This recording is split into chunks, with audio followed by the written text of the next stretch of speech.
আজকে তৈরি করে দেখাবো খুবই মজার এবং রেস্টুরেন্টের খুবই জনপ্রিয় একটি পাস্তা, আলফ্রেডো পাস্তা।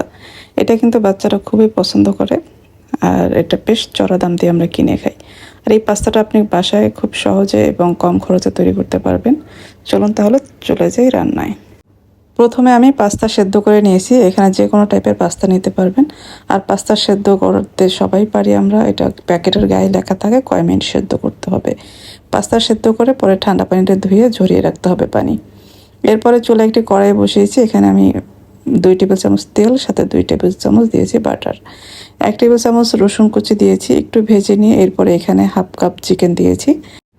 চিকেনটা ছোট ছোট করে কেটে এরপরে এখানে লবণ, গোলমরিচ আর একটু আদা রসুন বাটা দিয়ে মেখে রেখেছিলাম। এরপরে চিকেনটা একটু ভেজে নিয়েছি। এখন দিয়েছি আমি পেঁয়াজ কুচি আর দিয়েছি ক্যাপসিকাম কিউব করে কেটে। কিছুক্ষণ একটু রান্না করে নিব। এরপর এখানে দিয়েছি চিলি ফ্লেক্স 1 টেবিল চামচ আর দিয়েছি 1 চা চামচ গোলমরিচের গুঁড়া। এরপরে দিয়েছি আমি 1 টেবিল চামচের মতো পাস্তার মশলা। পাস্তার কিন্তু মশলা কিনতে পাওয়া যায়, ওইটা যে কোনো সুপার শপে পেয়ে যাবেন। এরপর আমি এখানে চিকেন পাউডার দিয়েছি 1 টেবিল চামচ। কিছুক্ষণ রান্না করে নামিয়ে নিয়েছি। এরপরে চুলা আরেকটি প্যান বসিয়েছি। এখানে দিয়েছি বাটার 2 টেবিল চামচ। 1 চা চামচ রসুন কুচি দিয়ে একটু ভেজে নিব। এরপর এখানে 2 টেবিল চামচ ময়দা দিয়েছি। ময়দাটা বাটারের মধ্যে একটু ভেজে নিতে হবে। যখন সুন্দর একটি ঘ্রাণ বের হবে, এরপর আমরা এখানে হাফ লিটার লিকুইড দুধ দিয়ে দিয়েছি। এখন অনবরত নেড়েচেড়ে কিছুক্ষণ রান্না করে নিতে হবে।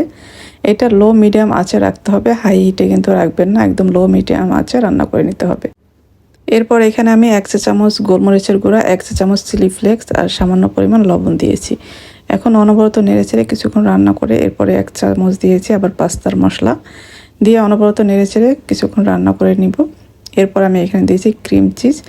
এখানে 1/4 কাপের মতো ক্রিম চিজ দিয়েছি। এটার পরিবর্তে চাইলে কিন্তু ডানো ক্রিম দিতে পারবেন। এরপর আমি স্লাইস চিজ দিয়েছি 2টা। একটু নেড়েচেড়ে মিশিয়ে নিব। এরপর যে চিকেনটা রান্না করে রেখেছিলাম ওইটা দিয়ে দিব, দিয়ে অনবরত নেড়েচেড়ে সব মিশিয়ে নিতে হবে।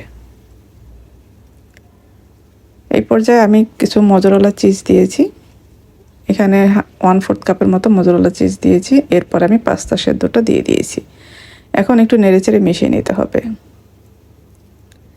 এখানে কিন্তু যে কোনো টাইপের পাস্তা দিতে পারবেন। আমি আজকে যে স্প্যাগেটিটা দিয়েছি, এটা কিন্তু খুবই মজার হয় আর খুবই ক্রিমি টাইপের একটি পাস্তা হবে। এই তো আমার তৈরি হয়ে গেল মজাদার আলফ্রেডো পাস্তা। এটা বাসায় খুব সহজে তৈরি করা যায়, চাইলে ট্রাই করে দেখতে পারেন।